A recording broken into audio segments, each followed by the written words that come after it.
Well, regardless of when Parliament rises, when it does, each party leader has work to do this summer. And to talk about that, we are joined right now by polls analyst Éric Grenier. He is the man behind the Writ. Hello to you, Éric. Hello. Listen, I thought it would be interesting to get your analysis because you have seen the numbers and you do go beyond the top line. So with that in mind, let's begin with Pierre Poilievre. He and his party have been leading in the polls since Parliament came back in the fall, a roughly 20-point lead at this point over the Liberals. What does he need to do this summer to keep that momentum, that lead going?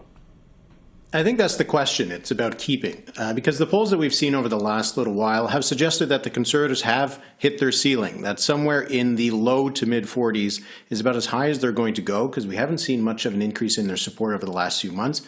Of course, being ahead by 15 to 20 points is not a bad place to be, but I think for Pierre Poilievre, the challenge will be whether he can keep that support. The longer he is in the limelight as the heir apparent to Justin Trudeau in terms of becoming the next prime minister, the more of a focus there will be on him. So the longer that he can keep the focus instead on Justin Trudeau, who remains very unpopular, the longer the Conservatives will be able to keep this lead. If they're still up by 15, 20 points when we're talking this time next year, that's going to be a really good position for the Conservatives. It is going to be a challenge to keep that lead for as long as that. Probably not so much over the summer. Usually we don't see the polls move too much over the summer, but we would have said that before last summer when the Conservatives moved ahead for the first time. Yeah, absolutely. Now, you did mention the Prime Minister, and I do wonder about Justin Trudeau. What does he need to do? Where does he have to get it done, be that geographically or demographically, to try to do a catch-up here?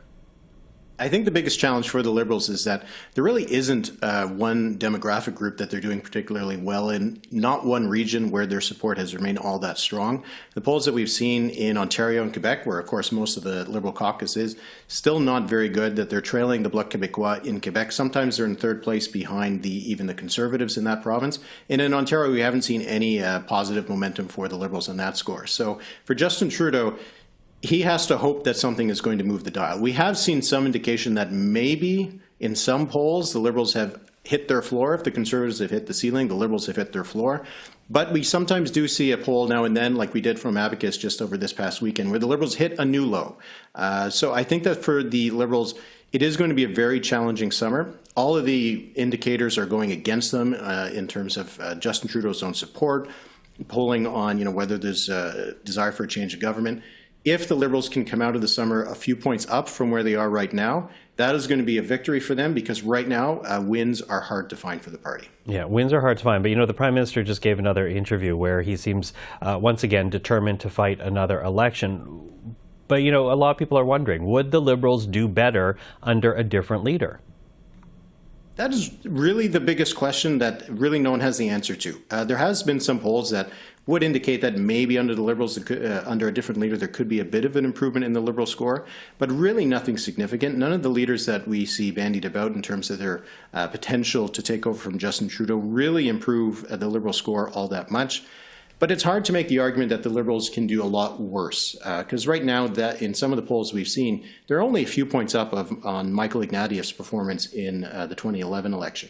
So if there are Liberals who are wondering whether a change would give them a better chance in the next election, the answer could be no, it might not give them a better chance. But right now, their chances are so low that the gamble might be worth taking. If we had had this conversation last year at this time, we wouldn't have said that the Liberals would probably be better off with a new leader. Now, we can say that even if it was a 50-50 chance it might improve things for the Liberals, it doesn't seem like they have a 50-50 chance that things will improve on their own. Okay, well, we might get an early indication in the St. Paul by-election. This is in the city of Toronto. That by-election is next Monday. The Liberals carry that riding with just under 50% of the vote in 2021. It's been Liberal for decades, but the party now seems quite worried about what is traditionally considered a safe seat for them. Just how justified are those concerns? I think that they are pretty justified. If the Liberals do lose this seat, it would be a historic upset for them because they've held it for so long. The Conservatives haven't been able to win in Toronto over the last 3 federal elections. So for the Liberals to lose a single seat in Toronto, something they haven't done under Justin Trudeau in this by-election, that would be a big deal.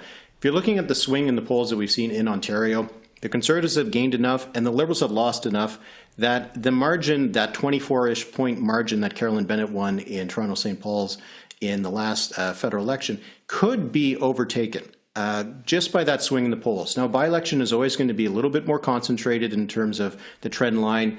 Maybe there will be turnout effects that some people will go out that, will boost one party over another.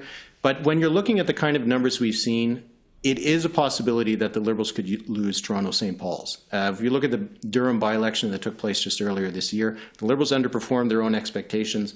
So I wouldn't, if I was a Liberal betting on, the red team in Toronto St. Paul's, I wouldn't put a lot of money on it. Any predictions? It'll be a long night. That is the only prediction I'll make because that ballot is over 80 names long, which means it's going to take a long time for voters to vote, a long time for counters to count. And if it ends up being close, it just means that the tension and the drama will be all the more prolonged on election night. Éric Grenier, always appreciated. Thank you for that. Thank you.